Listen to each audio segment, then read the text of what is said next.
Tikman mo. Kinakausap daw yan talaga. Oo, para mamunga. See? Tamis? Masarap? Yan naman raspberry ito eh. Raspberry yan! Kumain ako ng 2 kahapon. Matamis? Huwag kainin mo na kasi unahan ka ng squirrel. Ba't namula yung mata mo? Ipapatikim ko ang aking raspberry sa aking abibi. Maniwala siya na matamis. Kasi inunahan kami ng squirrel, tinikman ko na to. Ang tamis!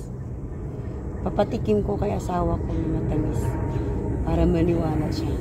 Kala niya wala akong raspberry, guys. Strawberry lang. Kaya first time niyang tikman to. Oh my gosh! So yummy! Ang tamis nito. Kaso lang inunahan ako ng squirrel. Kasi matamis talaga siya. Kumain na ako kahapon ng 2. Ang dami pa niyang maging bunga. Kasi lang, huwag mo naman ako unahan, squirrel. Sarap naman. Kawawa naman kasi ata yung mga squirrel. Walang kinakain. Ano to? Ba't may bunga ka? Ano siya? Radish. This is radish. Ba't may bunga? May bulaklak ang radish pala. Tingnan natin. Ampellia.